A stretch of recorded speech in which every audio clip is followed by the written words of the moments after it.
Welcome back, everybody, to the Wild Faith Podcast. My name is Evan Bungham. I have my co-host Luke Timmons with me here today, and we are on episode 51. We are one away from a full year of podcast. I know we've done more than 51, but yeah, for full episodes. So, Luke, how are you doing? Good. Like we were just talking on Monday's pod. Just kind of that quick. It got me excited, man. It got me excited talking turkeys. And it's like we keep joking, like it's February, but it's gonna be. We're less than 50 some days. Yeah, it's gonna fly up on us quick. No pun intended. Well, we're finally like through the weird phase of winter, of where it's like, all right, well, we're done with deer hunting. We kind of licking our wounds a little bit. Celebrating a couple things, and then it's like, all right, we got to wait a couple months, get through ice fishing, which is unfortunate because it's just been so damn cold in Minnesota, but we're finally to that, like there's light. Like every year when the NWTF kicks off, it's like, all right, there's light at the end of the tunnel. I can hear turkeys gobbling. I can hear that phantom sound of gobbles in my head where it's like, it's happening. Start dreaming about them. Yeah. Right. Yeah. But yeah, so like I said, last Monday we talked fields and wood setups. We're going to kind of go a little bit deeper. That was kind of just scratching the surface. And we're just kind of going to go a real deep dive into not only field versus wood setups, but, kind of that weather influence on that, roosting and morning setups, and then, mixing in some pretty fun stories that Evan and I have had with each other, and should be a good episode here. But so like we were talking on Monday, we were talking, kind of the pros and cons, calling techniques, decoy placement, how you can move around a little bit versus fields and woods. But I kind of want to go back to the calling a little bit. So like you kind of talked like with the woods, you're doing, a little bit more softer calling. How, like what is your time frame as far as getting in? And this is kind of maybe getting in a little bit to mornings and roosts and stuff, but like, what's your sweet spot as far as how early do you want to be set up in the woods? So let's see. It is sunrise right now, which isn't relative to turkey season, but it's 7:15 is about sunrise. So that means about 6:45. So let's do some Evan math, like 6:45. Yeah, about of like where you can legally shoot. So yeah, I'm a big guy. I like to get in early, but it's all relative to what you got for your surroundings. Is it a crystal calm, balmy morning of where it is just dead quiet? Is there leaves on the ground? What's the foliage like? Can I have realistic, like talking, if I can get in the woods, it's like, how realistic is it for me to get back there? Did it rain the night before? So like all those elements kind of factor into it. Cause I couldn't tell you how many mornings, cause you feel that same feeling when you're deer hunting, when you're creeping through the woods, and it's like, man, I am so loud. Oh, and you're just going through, it's like, I'm not going to see anything. But I feel like there's a little bit of that dance though, where it's like, if you can make yourself sound like an animal, sound like you're, but like seriously though, if you can make yourself sound like you're a deer walking through the woods rather than a, herd of elk walking through with 5 decoys and a blind and all that stuff of where you can heel to toe walk and do it the right way. Or if that's the hard thing about public land. Sometimes you just don't, it's your first time in the woods, you don't know. But speaking just from, previous experiences of hunting properties, it's like, where you can go and where you can't go. But yeah, no, for time frame wise, I like for sure, I'm a early riser regardless. And turkey season's always a grind because you're getting up, for me, I'm usually up 2.5 hours before I can even shoot. Got my decoys ready, got the truck ready. How early did you just say? Probably 2 hours before I can shoot. You're in the woods? No. Like I'm awake. Oh, no. I was like, what? No, I have been with you. There's no way that you're out there that early. No, no, that's crazy talk. Yeah. No, I'm going to sleep over in the woods. I'm going to tent out. Well, hey, Sam did it. We could do it. Yeah, that's right. There you go. No, I think realistically, if I'm in the woods, saying once again that we're doing a run and gun style hunt, we're not bringing shotgun or you talking shotgun. Yep. We're not bringing a blind, even if it's just a bow. Like we're not bringing a blind. That's the biggest thing. No blind. Yep. Run and gun. Yep. If I'm bringing a blind, I'm giving myself an extra 30 minutes for sure. If not 45 minutes, just because normally if I'm blind hunting, I have a blind set up already. There's like, So I'm you're not talking, setting up a blind in the morning. yeah. So you're talking getting in around, like we said, sun up is, you can shoot at 6:45. So you're trying to get in around I'll, 6. yep, hour before usually. Okay. And there's the mornings that happens to all of us. You get out late Right. and you're walking in a gray light, and then you It's just not a have bad thing. Sometimes it works. no. Sometimes it's better. Here's the cool thing about walking in a gray light is you get a chance, especially like we were talking about in the last podcast of where it's like getting out that night before, getting out in that morning and just listening to figure out where birds are roosting at if you're not familiar with the property. But, weather changes things. You could have a windstorm come through and that might blow those birds 65 yards off where they roosted before. And they might be in a different roost tree just because it's out of the wind. Yeah. And getting in sometimes a gray light, especially if here's actually the answer is like if I have a shotgun and I'm running and gunning, I quite frankly probably wouldn't get into gray light because I'm going to listen for birds and I'm going to go. You do And much like owl hoots? in the morning, no. Really? Yeah, I mean it's all okay, it's situational. So like most times on a good day, birds are just going to gobble. They're going to naturally Yeah. just do their thing. Now, say that you've had a day where it's been piss pouring rain the night before, crazy windstorm came through, and it's one of those mornings where you get out there and you're waiting and all of a sudden it's sun up and man, I haven't heard a gobble yet and it's quiet. Yeah, maybe I'm gonna throw in a crow call or an owl call and try to see if I can't just shot gobble one. But for sure, like that night before, if I was like roosting birds, like yeah, I'm gonna throw out some owl hoots, figure out where they're at. But typically, that's not usually my go-to in the mornings. What so going back to like calling, what sort of calls are you doing in the woods Sure. versus what you would do on a field edge? Sure. So yeah. So like the wood setting, it's an more intimate style of hunting because you're in the woods with them at first daybreak. We can go through the scenarios of hunting in the afternoon, which is great sometimes in the afternoon too. But like for morning instances, what we're speaking of, I'm going to do some really soft tree yelps with my mouth call. I've got all my calls sitting in front of me now. I can't wait to start hammering on these and wake up all my neighbors in the hotel here. But you are going to be loved over there in Chicago. I look at it like I've got what do I got in my hand here?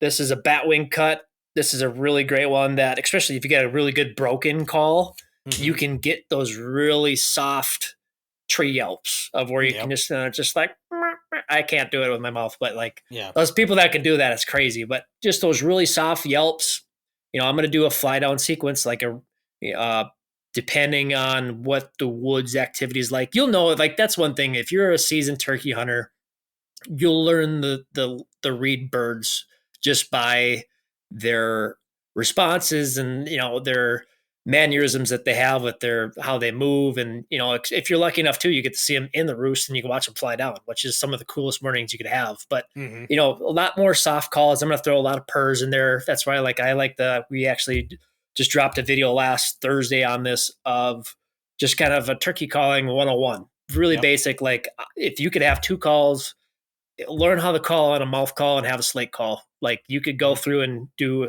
purring on a mouth call is kind of hard for some people. I can't do it. I can do it. I just can't get it as soft as I can get it on a slate call. I got to practice more. Mine's more of like an aggressive purr, like if it was 2 toms getting ready to fight type of deal. Sure. But yeah, I'm typically going to start out with some really quiet tree yelps. I'm going to go into some really soft purrs and just kind of listen and figure out what the attitude is. I might get a dominant hen that's going to start just firing off and she's just hammering off him and she's just putting.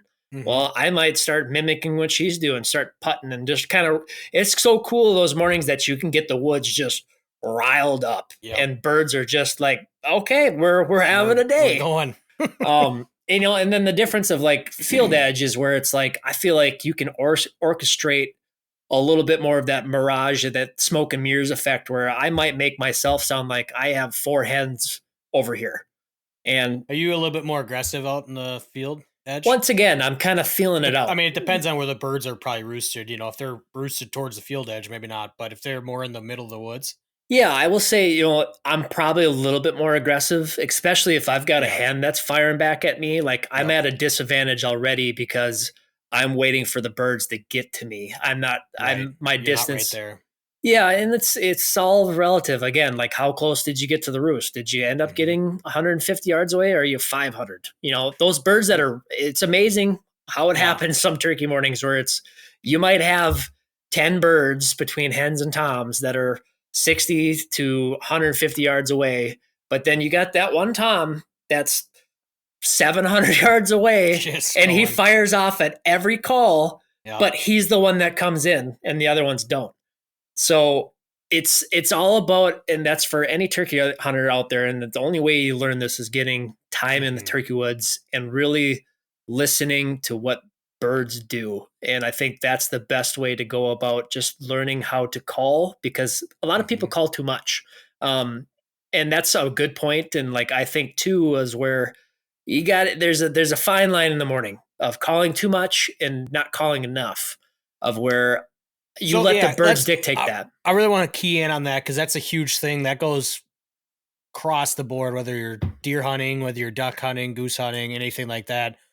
What let's say you're set up wherever, it doesn't matter if woods, field edges, but you do a like you said, you're doing some soft tree yelps and you don't hear anything. How long before are you, or you know what I mean? Like you're gonna call whatever sequence. How long are you waiting before that next Do I sequence? do I know that? Okay, so You so know the woods, like there's birds somewhere, but they're just not mhm. calling back to you. What So they're is not non-responsive not yet, right? Like so like you called, it's been I don't know, 10 minutes. Are you calling again? Or after like first light. no, it's still like you got in dark, it's gray light. There's they're still in the trees. Mm. They're not talking. Dude, that's a hard one. Mhm. You know, those are the hard mornings. Those are Yep. the mornings of where you question, like, am I a That's good turkey hunter? yeah, That's where for it's like sure. you start thinking about, man, like a turkey's got a brain the size of a pea, and I am just getting stumped. Worked over. Um, those mornings are hard, but sometimes those are the most rewarding mornings, because like Mhm. people don't give turkeys enough credit. Like if you were to go out that night before and call to a bird, and you hear people a lot down the south talk about this, and like if you were to go out a night before and you were to just walk out to a field edge, hit a couple hen calls, and you got say two toms to fire off and they're 400 yards away, that bird's going to remember that he heard that hen at last light at that Mm. spot. So like when you're calling in the morning, it's the same thing with like a deer. Like when you're grunting and a rattling, that deer is going to be able to pinpoint that location to literally your tree stand. And Mm. and turkeys, I think, in my mind, are the same way. It's like they are so good and they know their environment so well that they know you're there. And this is where you talk about pressure of public land and stuff. Like sometimes that's why it's nice hunting birds that haven't been hunted yet, because typically that early first couple weeks you're going to get your best crack at killing one, because after they've heard every call in the woods, like, dude, sometimes it's best just to shut up and do a Mhm. call that they've never heard before. But yeah, I mean, like, it's a hard one because that's really situational. But like if they are non-responsive, I'm honestly probably going to stop calling and just see how it plays out. Just let them come down and see what Yep. happens. Yeah. Yep.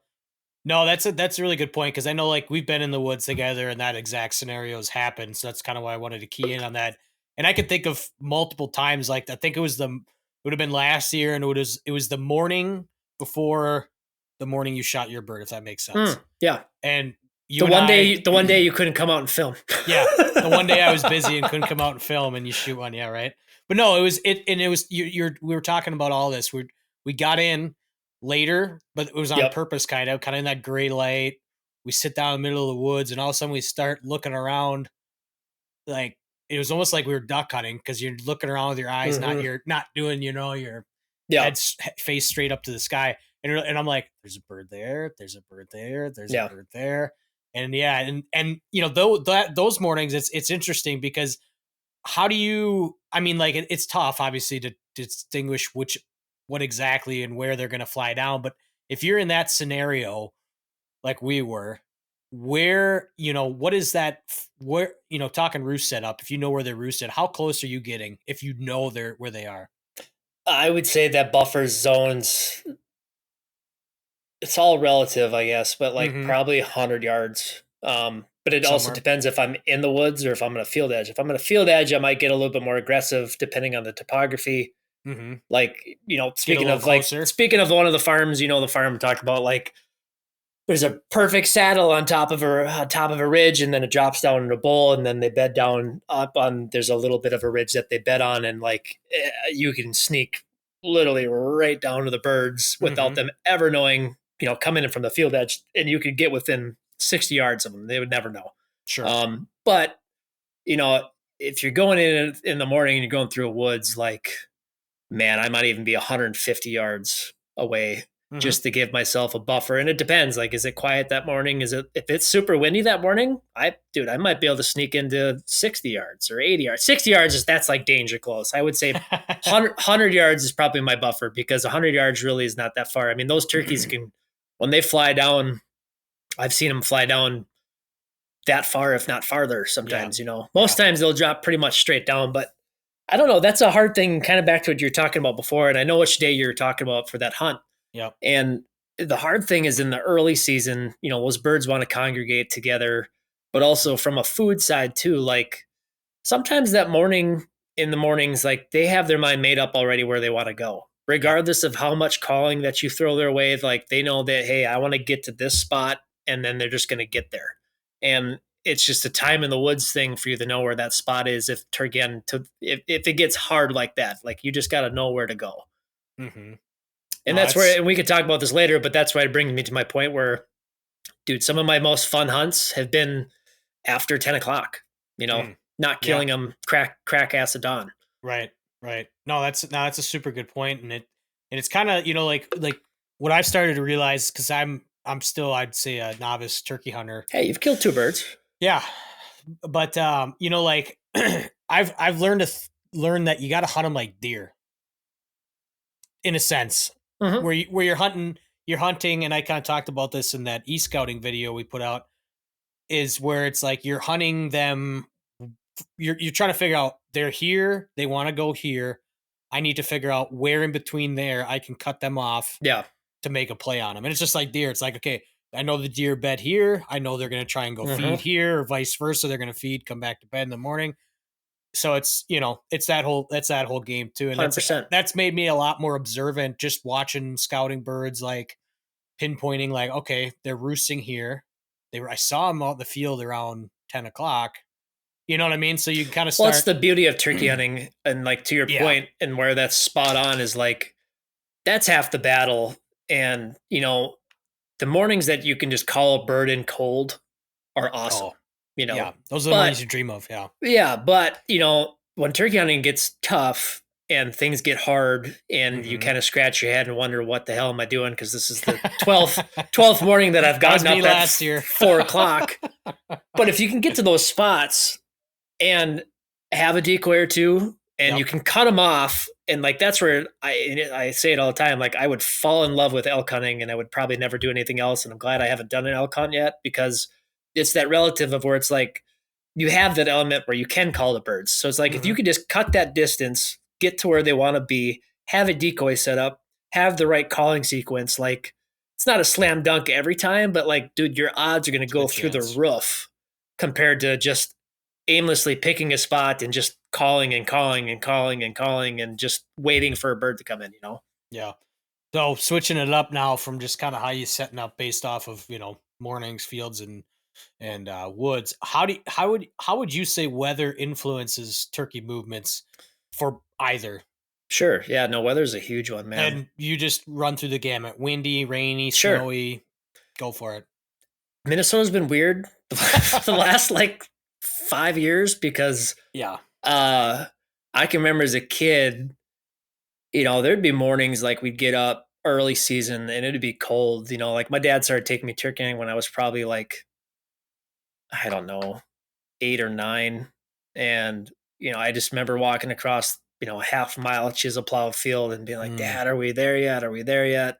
And just be that's like, so fun. pick up your feet. You Come on, got Mike boy. and, fun memories, really good memories. But, yeah, it's like, I just remember as a kid, like we never had the cold weather that we've had now. And like the last 5 years, some of my favorite hunts have been like knee deep in snow, hunting turkeys. And, Crazy. from the snow element, it pushes, yeah, if we're just going to go through the whole gamut, like pushing, when we're talking snow, like it really, it sets back that time frame of how things move in terms of like the mating season a little bit. I don't Hmm. think is it just doesn't amplify it as much as it would be if we had like a beautiful spring. Things Sure. progress a little bit more quickly, but with the snow thing, I think birds congregate a little bit more than they probably would otherwise. They still kind of do their thing of where, I mean, I could think of a couple hunts I had with a couple buddies where birds were broken off by the second week of the season still, but we still had snow. And I think snow definitely congregates them a little bit more. And, it doesn't really change how hunting is, more or less. It's just you stick out a lot more if you don't blend in. Just like, I don't know why your camera keeps going blurry. No idea. I was just noticing that. That's okay. We'll just censor you. Yeah. But and then talking about like wind, is a big one because windy days is good and bad. I like windy days is like those days where you need to get yourself tucked back into the woods, out of the wind, just like deer hunting, where you want to try to get yourself in a position where would I want to be if I wanted to be a deer? Like I'm going to try Mm, it if I'm a big buck. I want to get somewhere where it's not windy and it's quiet. Well, that's what turkeys like to do too.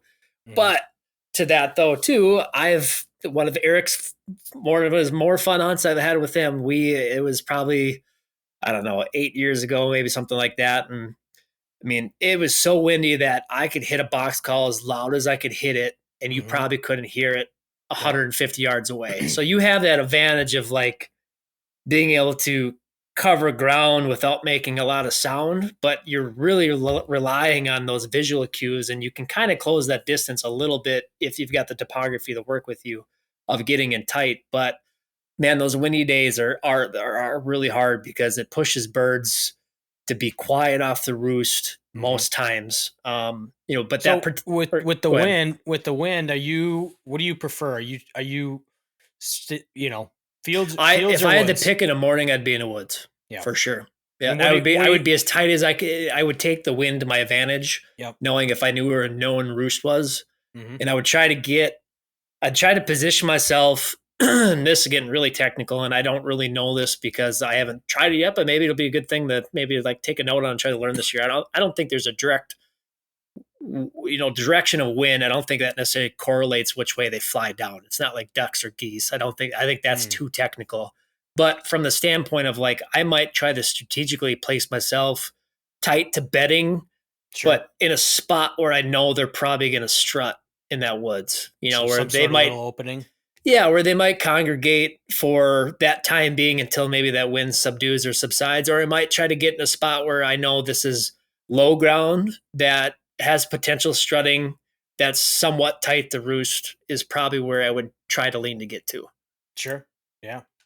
And then I mean, as far as rainy days go, I mean, are you talk a little bit about woods and fields and what you think they would prefer and what you prefer, Yeah, dude, rainy days is a weird one like because light rain versus a heavy rain. yeah, so like heavy thunderstorms the night before, I've had mixed hunts of where it's been dead quiet that morning. Hmm. And I've had it also and it just depends on the severity and how many days it's happened too. Like Right. sometimes you get just like deer, where they get suppressed from being able to do what they normally do.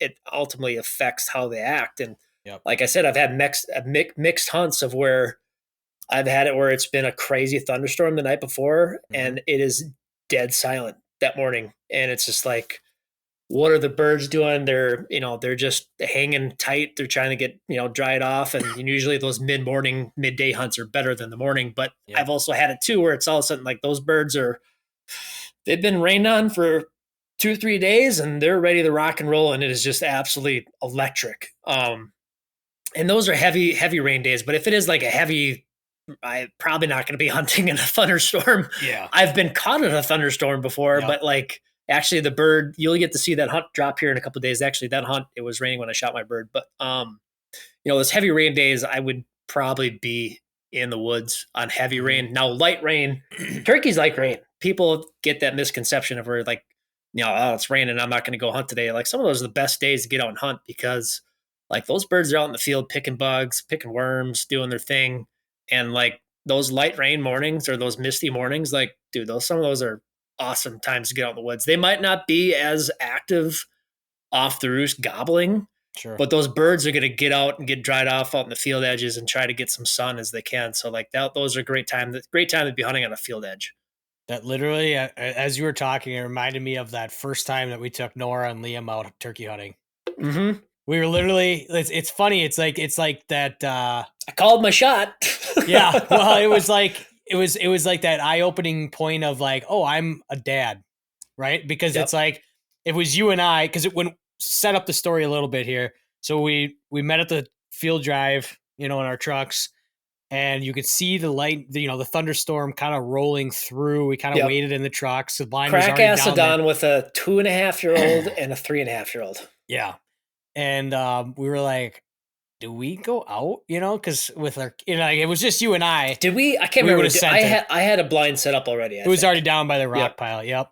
And yeah, so it was, it was you and I. We would just whatever. But the kids were like, so we waited a little bit in the trucks, and then it kind of broke a little bit. So we're like, okay, we'll go out, and if we see any more lightning, we'll just head in, whatever. Yep. We get out there. It rained a little bit more. Yep. Actually, it rained harder. Well, that's what I mean. It rained a bit more, but no lightning, and so Yep. we're like, okay, we're good. And it started to break, which you were just kind of talking about. And as soon as it broke, the kids were just getting ready to be like, all right, we're done, because they're probably in the blind for a while. I called it. I said it was pretty much like as soon as this rain breaks, I'm Yep. like, it's going to happen fast. And it did. Yeah. And I mean, yeah, it was picture perfect. I just remember looking at Luke and I'm like, I looked over him. I think the kids were watching a show on the tablet. Nora was, I'm so excited to hunt with Nora this year because she's fully into it. She's eating a turkey sandwich other and she's like, Dad, did you shoot this? And my pride in me, I'm just like, yeah, I did. Yeah, that's right. But like I'm so excited. She's just jacked the turkey out this year, so I'm excited to take her out. But how old the kids were at that time was too young, probably. But we're good dads for trying to get him into it, and Liam likes it, and Nora likes it. But anyways, I looked at Luke, and I'm just like, it's gonna happen. It's gonna happen fast. I remember I hit like 2 or 3 calls, and it was just like 2 times right away, just boom, fired right off out of the woods. And I just told him, it's like, as soon as they get to 30 yards, like you got to get the full draw and you just got to pick one off. And if we get 2 arrows out, it's not going to happen. Cause I didn't bring my trad bow, did I? Or did I? You probably did, I think. Oh, that's so silly. Yeah. So, but if we could have killed one bird, it would have been a miracle of a story. Yeah. But I think, birds got to like maybe 30 yards. Oh, no. I think it was like. Closer? No, I was going to say like 50. Okay. And then I just remember Nora pops up. It's like, oh, there's pointing at the turkeys. And it's like, turkeys. And it was like, snap your fingers. Gone. It's like, hey, well, all right. Hey, it could, not saying it would have happened. It probably could have happened. It could have happened for sure. I think we could have easily got a double that morning. If it was you and I, we would have doubled up probably. Yeah. But no, man, that's what's fun about. But that's what it's all about. Yeah, exactly. That's what I was gonna say. Is like that's what's fun when you start getting your kids involved in it, because it's like something like that.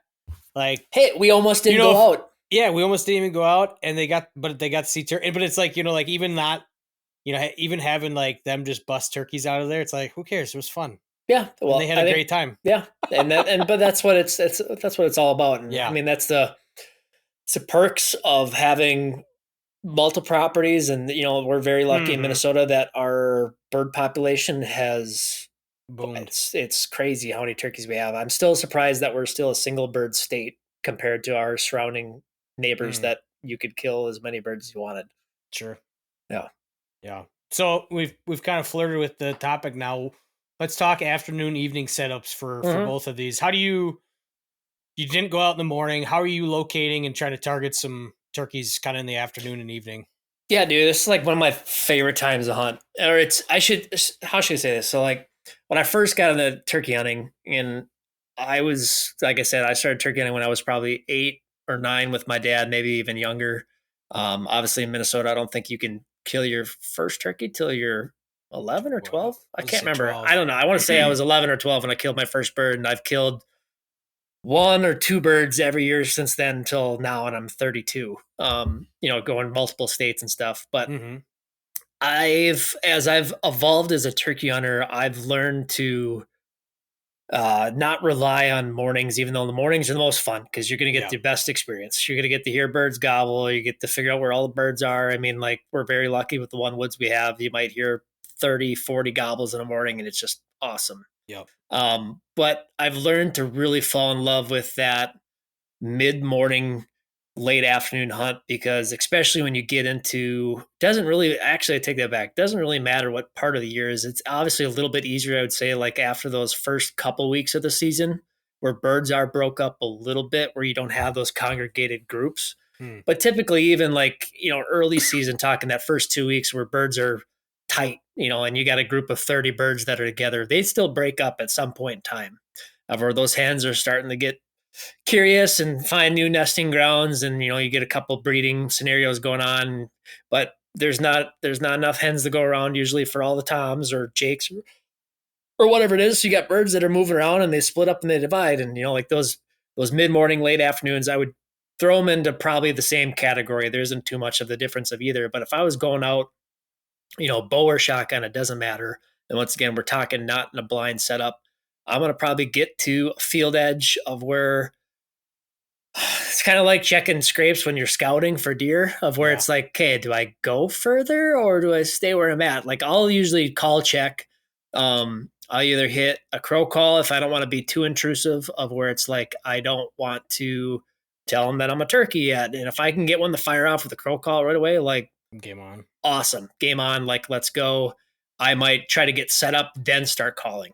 But Mm. now there's sometimes too where I might go out and throw out a couple really hard, cracks of some yelps and just see what I can get back. And if I hear a tom, I'm gonna go get set up. And Hmm. the only reason I like it is because it's you get those isolated birds of where you can hear that visual cue. I'm focused on that bird. I'm not focused. I mean, hopefully, if you hear other birds, that's great. But if you Yeah. typically you're gonna maybe hear one or two gobbles, and it's like, all right, well, I'm gonna go put a plan attack to kill that bird, and Hmm. you kind of get this. It's more of that run and gun style of where all of a sudden it's like, all right, well, this bird didn't work. I'm gonna move Cat on and another mouse. 100 yards. I'm gonna move on another 200 yards, and just kind of keep rinsing and repeating that.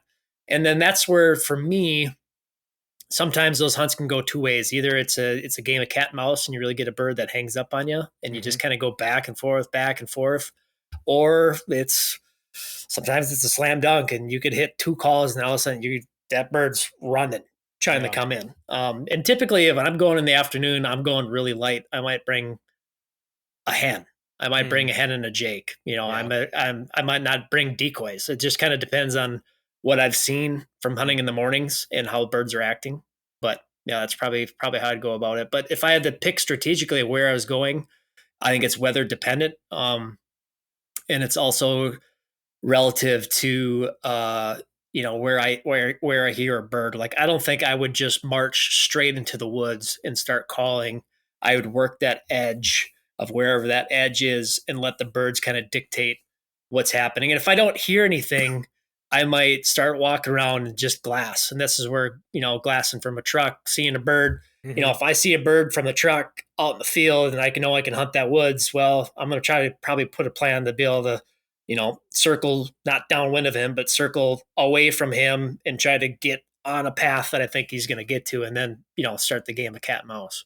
Yeah. No, that's wealth of knowledge there. Yeah. I mean, I think like for me thinking about it, it's kind of getting in, like you said, when birds are starting to break up, kind of in that mid-season ish kind of time frame. Like you get those toms that are, like you said, maybe you didn't get out in the morning, or you got out in the morning and they just didn't want to play ball because they had live hens with them. Where you can kind of, like you were getting at there too, is like you bring that one little hen decoy along, and they're looking for that next hen to breed, right? Like Hmm. they've moved on to number two, and would you say like for calling wise, would you say less is more? For afternoons. Yeah, like the afternoon evenings, just because they're a little Yeah, less vocal. like the afternoon one's kind of a hard one of where it's like, and this is kind of brings up the point again where people call too much, is where it's like Yeah. that bird fires off to me right away. Like, say I don't do a crow call and I just start yelping right away, and that bird fires off.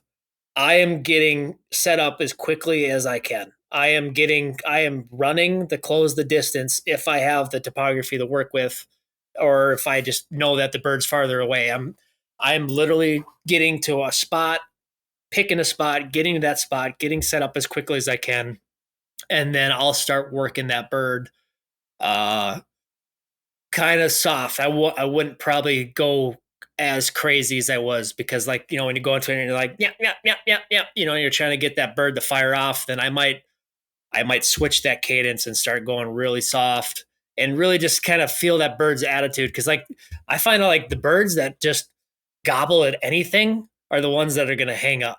But Mm, if you get that bird that gobbles and then you hit him again with another call and he gobbles, I'm probably going to shut up and just let him close the see what distance. happens. But that's a lot of the times though too of where you get that bird that hangs up, and that's where decoy placement's really important. If you have a decoy with you to that might make or break your hunt, to be honest. Yeah. What are you setting your decoys up at? I mean, this kind of goes across the board probably, but like yardage wise I for prefer bow and wearing gun. the head decoy. Yeah. um, no, if it's that afternoon setting, and saying that I'm on a field edge, I'm not in the woods. Hmm. I'm gonna so just this is a scenario just because this is familiar ground to me.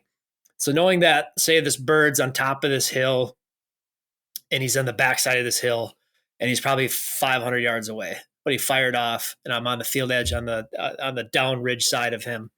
I'm gonna try to get just before that hill, and I'm Hmm. gonna either put my decoy just if I have a Jake or if I have a full strut Tom, I'm gonna take that and get that. So that's like 3/4 of the hill. So maybe you could see just a smidge of that bird above that hill, and then I'm gonna set up just down below that. But saying if it's flat ground, or if you have like for example, we talk about like those points, or we talk about those kind of corner edges, I'm Yep. going to try to leverage myself to get tight to that edge but not expose myself to that edge, because like you can call it if that bird's responding to your calls and you can pique his curiosity. Where it's the same with like deer too, where it's like I can't see what I'm hearing. Well, if I go around this corner, maybe I'm gonna be able to see him around this corner. If all of a sudden he gets around that corner and you're right there, and that decoy's right there, I think he's going to be a lot more attentive to be receptive to that setup than it would be if he saw that hen from 200 yards away. Mm. I feel like you just have a lot better chances of kind of playing that mystery game of where he's got to come and see it Yep. and hopefully you're set up in the right. That's where just setting up topography wise and putting yourself in that position where it's like, all right, well, by the time he gets my decoys, he's dead. Or before he gets to my decoys, he's dead, rather than having him. Because sometimes it all depends. Like, how fired up is that bird? Like, that bird's really committing. Like I said it earlier in the podcast, of where like sometimes you get those birds that are 500 yards away and they literally run for 500 yards to your setup. And Yeah. those are like Autumn killed a bird. My wife killed a bird, her only bird. And it's devastating because I don't have the footage anymore and I lost it in a drive. But this bird, super windy day, hit a box call. I mean, I'm not kidding. It was probably 1,000 yards. This bird it was on the home farm. He ran across the field, full full sprint. I mean, I think we counted it off. It took him about 45 seconds to get across this field He was ready. and running. Oh, he's ready. And he ran into 5 yards and she just let it eat. And it was one of the most remarkable hunts I've had from just a bird coming in like that. Just came in hot. But Yeah. yeah, that's probably what I would probably do on a setup wise with decoys if I was running gun in the afternoon. Make it, And it man. wouldn't really change too much if I was in the woods. It'd just be more or less like using topography, closing the distance. Honestly, if I was in the woods, I probably wouldn't even use decoys. Sure. Good stuff, man. I mean, I think we kind of covered it all. We talked, kind of did a little bit more deeper dive on kind of our setup in the woods or fields. weather, roosting, and then mornings and evenings, Mhm. or mornings, afternoons, and evenings. So you want to close this out here with like our own quick little what would you do? Yeah, this would be a fun one. This is a spin-off of our gas fire rapid fire questions. Yeah. Um all right, so I've got three for you and then I'll let you cue off and finish it out. So first one, if you had to pick one person to take with you turkey hunting, where are you taking turkey hunting? That's a Dead or tough one. alive? Oh, dang. You weren't expecting that one. No, that's in left field.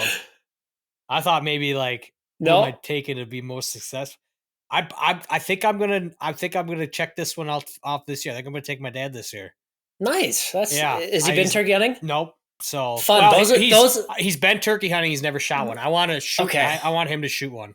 God, that's my favorite thing. Like somebody who's never been turkey hunting, and all of a sudden they hear a gobble, and they're like, it's just that like feeling of like you can feel it in your chest, where it's Yeah, like you can it's like, oh, I baby. feel that gobble. Yeah. No, actually, quick funny story on that one. I know this is supposed to be quick fire, but the first time I think he was out turkey hunting is I had won the lottery to hunt the local sportsman's club land, and I there was like 5 or 6 other guys that could hunt it. So I'm like, I want to get as far away Mm-hmm. from anyone else. Well, there's like a little section of the property that you have to cross the river and then go up a giant hill, and then up top is a little field. Mm-hmm.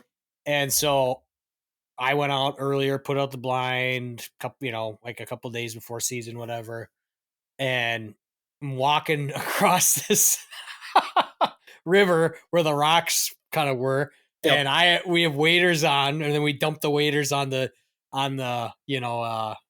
beach side, I guess, whatever you want to call it. Pitch off the waders, throw on our boots, and then hike up this hillside.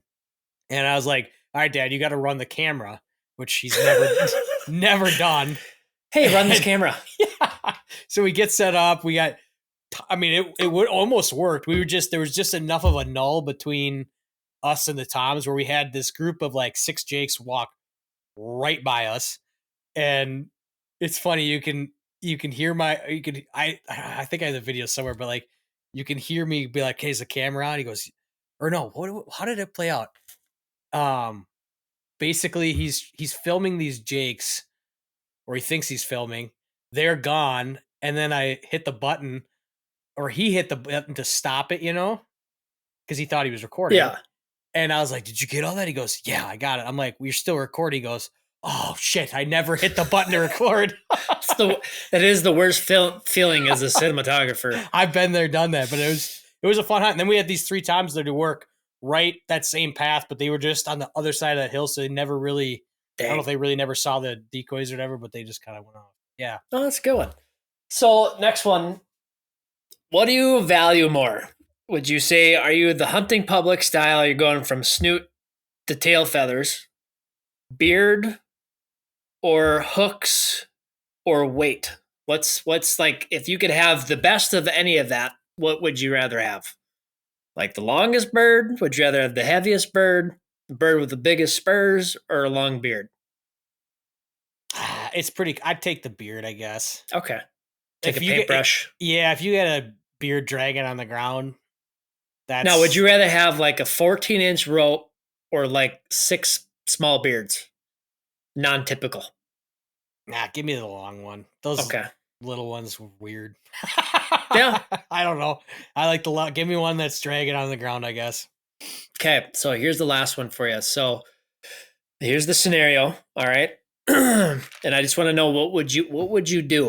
All right. So you've got birds firing off in the morning. All right. It's the woods is electric.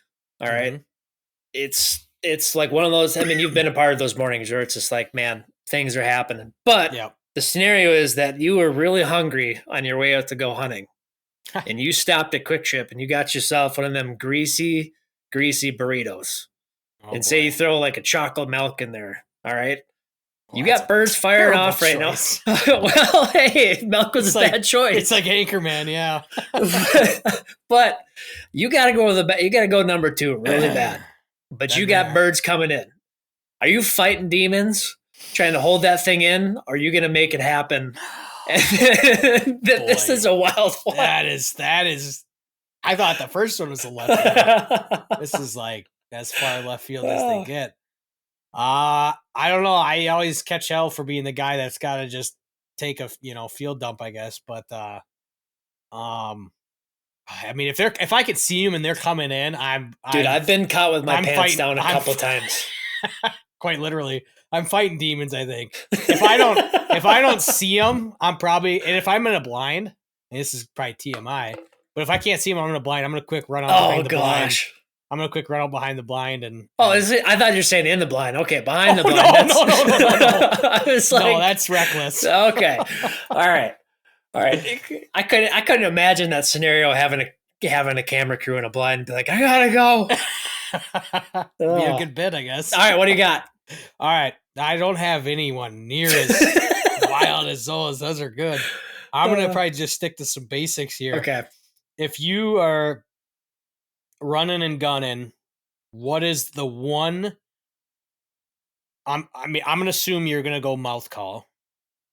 What is the one mouth call, style cut that you're taking with you? Well, let's look at my calls here. It's kind of funny. I always play this game of like, I and I need to buy some new ones. So any call company that wants to sponsor us, that'd be sweet. But I have a wide variety. I would say I have 1, 2, 3. I have 4 Woodhaven calls, so I like their calls. I've got excuse me. I have 5 Woodhaven calls. I have 1 Primos call. So this particular call right here, this is oh man, what would this cut be? This is like a right wing style back cut. Can't think of the technical name of it. It's a triple read. This call, Primos doesn't make it the way they used to make it. This particular call, it was mainly just because of the call that I had at the time. And we'll go more in detail about this one again, this more tricky call and stuff. Like, people have their ways of breathing, which way you breathe through your mouth. Is it right side, left side? Can you do both? Some people can't. Like, if I call, usually it's on my left side. If I'm calling, you always see me hammering a call like this. Yep. And I don't know if that's just out of habit, what it is, but this call used to be my favorite. They just don't make it the way they used to. And I bought like 6 at one time and I could just never get them to replicate like the original, probably 2 or 3 that I used to have. But if I had to pick one call, I really like a Batwing cut because I think in like this Woodhaven one here, I don't think this is a part of their Ninja series. I don't know if you guys can see it or not, but this call for me is like the most universal, or even this ghost cut. This is like a different style of ghost cut. I like it because I can be really soft, but I could also get really raspy if I want to. And I can cluck and I can purr. I can kind of do it all. I just don't have the volume I would get with some other style of cuts. But if I had one call, it's probably the call I'd take just because I could kind of do a wide variety of sequences of calls. I like it. Yeah. What? Let's go with this one. Bears beat Battlestar Galactica. Yeah. Yeah. If you're you get 1 weekend to hunt the entire turkey season from, let's say, April 16th to the end of May. Which week? Which weekend are you taking? Last weekend of April. So that weekend, like for me, that's like a really good time where birds have broken up. They're not fully into like late spring. Excuse me. Wow. Late spring habitat. Geez, late spring, whatever they're doing, they're like the toms are broken up by that time. Hens are nesting. And it's like that first week usually of like where hens start nesting and toms are like, what do we do? Like everybody's taken, everybody's doing their own thing. And I really think they're really vulnerable at that time. It's probably some of the best hunts I've had. It's probably been then. If I was like, I wanted to go out and just kill a bird, like that's probably when. So you're halfway through the slam. Ooh. Right? Oh, quarter. I've killed a Merriam. I've killed an Eastern. I don't know. Well, I'm just talking the 20 four. Eastern. Yeah, yeah. So Yeah, I the need to two out of kill. four. I Well, yeah, a Rio. I guess I need a Rio and a Osceola. All Yeah. right, which one is next? If you could pick one. I don't know. Pardon me, dude. That's a hard one. Realistically, or which one do I want to kill? I don't For care. me to go kill an Osceola would be a dream. Yeah, same. Um, but I think realistically, I have a better chance of killing a Rio just because I think I could go to Yeah. Kansas, or I could even go up to like the Sissewapiton up in South Dakota Mm, and kill a Rio there. I almost did. But that's a good story. yeah, that was a wild hunt. I don't think I You ever did. I ever and talk about that hunt? no, you and Can I ad lib on that for yeah, just a minute? yeah, as I say, you and trucks in South Dakota aren't No, they're not good. South Dakota, I love that state more than anything. I wish you guys would like reimburse me for the tens of thousands of dollars I've lost there. But no, so like we're just extending this podcast. But anyways, so like I can't believe we never talked about this. So that was my whole mindset. I went out there with two mhm. gun tags. Oh my god, do we have 20 minutes?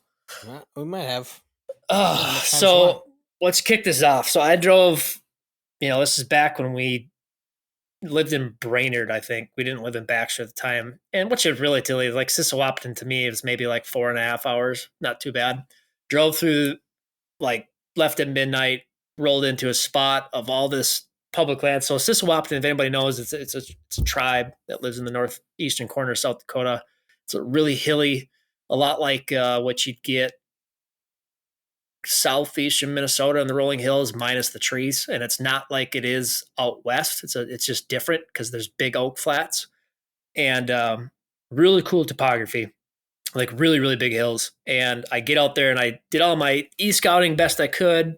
You know, I checked in online and especially that after the first afternoon, I went to the field office that they had in Sissewapiton there and just verified some things and made sure I was all legal and all that good stuff. But went out there the first morning. At this time, I had a loaner truck from my father-in-law because we were out of a vehicle, so I borrowed his truck, and it's an older Ford.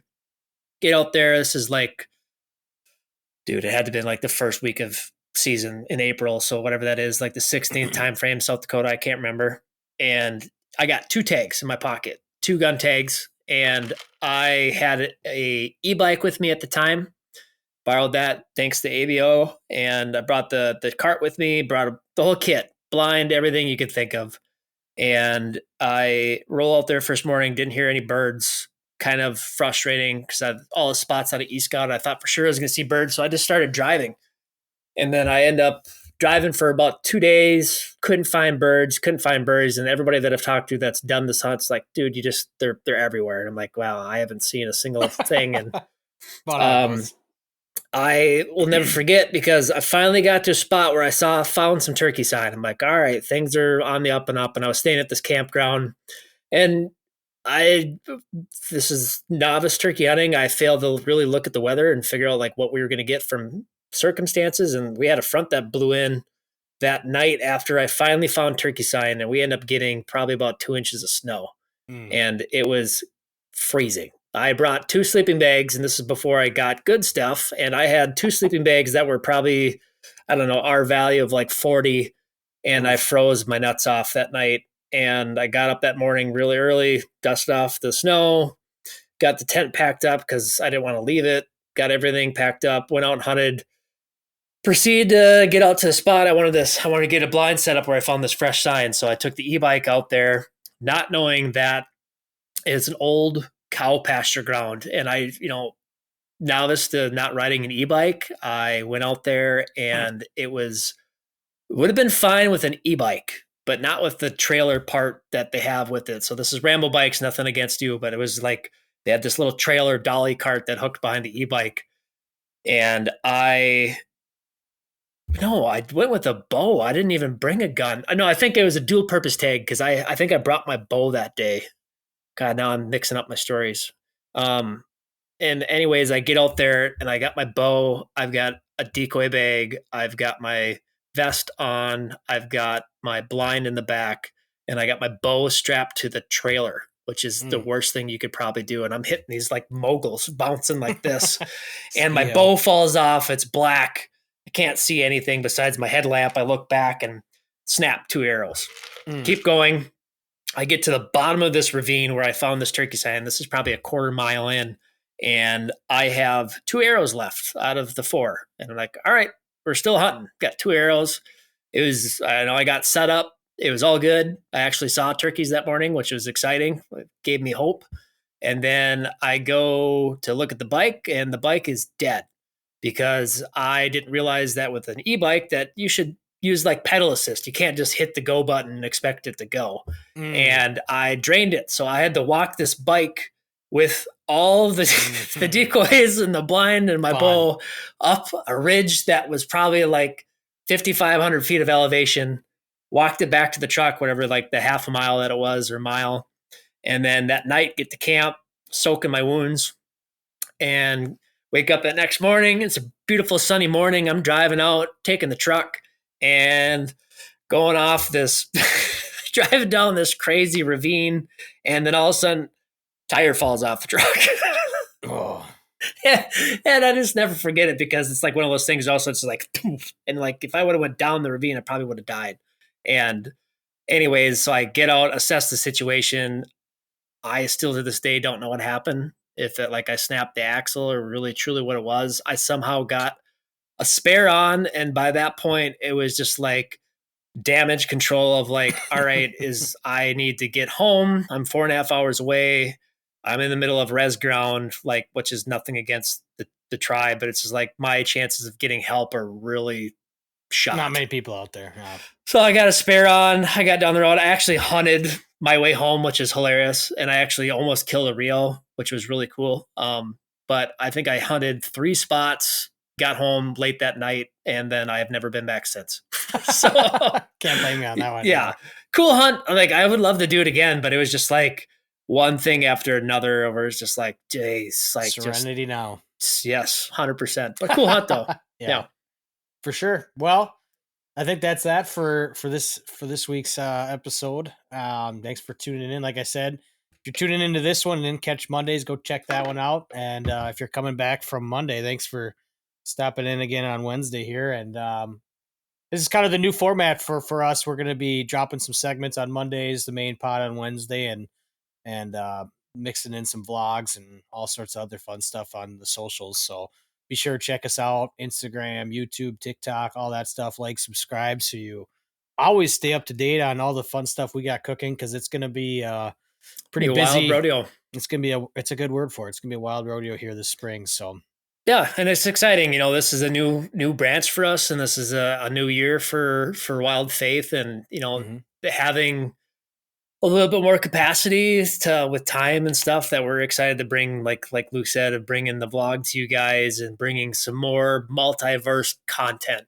I guess is the way to put it. So we're excited to be able to give that to you guys and give a little bit more of an insight of who we are. And honestly, you're probably going to see a lot more podcasts of just Luke and I just kind of bantering, going back and forth with some new fun segments and ideas that we have. And yeah, we're excited. So like and subscribe, and see you guys later. Peace out. Peace. Thank you for joining us on this journey through faith in the great outdoors. We hope today's episode has inspired you to seek God's presence in the wilderness and deepen your connection with nature. If you enjoyed today's discussion, don't forget to like, follow, and subscribe to the Wild Faith Podcast on your favorite platforms, including Spotify, Apple Podcasts, YouTube, Instagram, and Facebook. By subscribing, you'll never miss an episode, and you'll continue to be a part of the Wild Faith Podcast community. We'd also love to hear from our listeners, so please don't hesitate to reach out with your questions, comments, or topic suggestions. You can connect with us on social media or through our website. Your feedback is important to us and helps us improve and tailor our content to better serve you. And always remember, the great outdoors isn't just a playground for hunting and fishing. It's a sanctuary for finding solace and spiritual renewal. As you gear up for that next adventure, I pray you find God's presence in the crackling of a campfire, the thrill of reeling in your catch, or the quiet solitude found in nature. Until next time, thank you for listening to the Wild Faith Podcast. Take care, and God bless.